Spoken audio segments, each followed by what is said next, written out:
Assalamualaikum warahmatullahi wabarakatuh. Bismillahirrahmanirrahim. Kali ini kita akan mencoba mengenai akuntansi ya teman-teman. Di mana akuntansi yang kita bahas di sini adalah akuntansi yang tujuannya untuk mencari laba atau mencari keuntungan. Ketika kita berbicara tentang akuntansi, di sini ada jenis-jenis pabrik, perusahaan atau bisnis yang bergerak di bidang suatu produk yang menghasilkan keuntungan. Nah, produk itu di dalam akuntansi itu terbagi menjadi 3 bagian. Apa saja itu? Itu langsung kita bahas di sini. Kita bisa melihat perusahaan manufaktur. Perusahaan manufaktur itu apa? Perusahaan manufaktur yang di dalamnya itu memiliki sektor produksi. Di mana sektor produksi ini dia mencari bahan baku, nanti kemudian diolah dan olahan itu yang akan dijual. Terus yang kedua adalah perusahaan dagang. Perusahaan dagang di sini adalah perusahaan yang mencari keuntungan lewat cara berdagang. Dia misalnya membeli barang yang diproduksi oleh manufaktur, terus kemudian dia dijual kembali. Itu namanya perusahaan dagang. Yang kemudian adalah perusahaan jasa, di mana perusahaan jasa ini akan mengambil keuntungan dari jasa yang diberikan. Dalam artian, si pembeli tidak akan memperoleh barang, tapi dia akan mendapatkan servis. Dalam artian servis ini bukanlah barang dalam bentuk nyata. Contohnya apa, teman-teman? Misalnya kita melihat manufacture. Manufacture di sini misalnya perusahaan apa? Contohnya, kita melihat perusahaan katakanlah kertas. Kertas di situ ada Sidu atau Sinarmas. Sinarmas di sini kan nama perusahaan. Perusahaan tersebut menghasilkan produk dari aktivitas produksi mereka dan nanti akan dijual. Dijualnya ini ketika yang membeli adalah orang yang menggunakan langsung, itu disebut dengan pengguna akhir atau konsumen akhir. Jika yang membeli adalah orang yang akan memperdagangkan kembali, itu disebut dengan perusahaan dagang. Nah, siapa yang mengantarkan antara dari pabrik kepada konsumen, misalnya bagian distribusi, misalnya di sini adalah Tiki, JNE, JNT, maka itu dia tugasnya hanya mengantar. Urusan barang, urusan apa itu bukan tugasnya dia. Itu hanya sebagai perantara dalam menyampaikan barang dari produsen ke konsumen. Ini disebut apa? Ini disebut adalah perusahaan jasa. Oke, di sini kita akan membahas ke skup yang lebih kecil lagi, di mana skup ini adalah skup yang berkaitan dengan skup UMKM. Kita misalnya mengambil informasi dari perusahaan, misalnya pedagang apa namanya teman-teman? Pedagang pentol misalnya. Misalnya di sini ada pedagang pentol. Oke, saya mau tanya kepada teman-teman semua, pedagang pentol di sini termasuk dalam sektor apa? Tadi kan kita sudah bahas mengenai 3 sektor, yaitu sektor manufacture, sektor dagang, sama sektor jasa. Secara garis besar perusahaan itu terbagi dalam 3 kelompok ini. Kalau pedagang pentol, kita masukkan ke dalam sektor manufacture, bisa enggak? Jika dia membeli bahan, kemudian diproses untuk dijual, nah proses inilah dia termasuk dalam sektor manufacture, tapi dengan skala yang kecil. Jika dia membeli barang jadi atau disetor, Nah, barang jadi inilah yang masuk kategori dalam perusahaan dagang. Oke, cukup jelas ya di sini.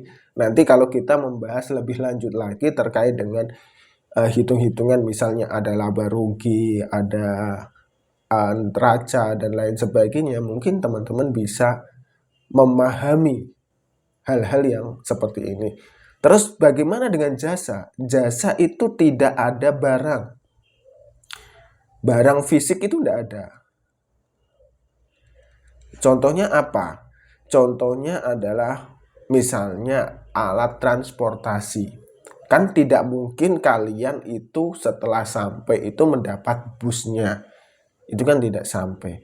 Maka ini adalah termasuk perusahaan jasa. Misalnya ada lagi itu orang yang menyembuhkan pasien. Itu disebutkan dengan dokter. Apakah pasien itu setelah sembuh mendapatkan sesuatu dalam artian barang dalam bentuk fisik? Kan tidak mungkin. Dia adalah termasuk dalam sektor jasa. Terus nanti ada pengiriman barang, misalnya ada orang pijat, kan dia yang didapatkan adalah benefit dari pijat tersebut, maka itu adalah dalam sektor jasa. Cukup jelas ya teman-teman di sini. Kita ambil contoh di dalam Excel. Bagaimana sih hitung-hitungan perbedaannya? Coba kita tuliskan di sini adalah perusahaan sektor manufacture, terus kemudian sektor dagang, kemudian sektor jasa. Perbedaannya apa sih antara ketiga sektor ini?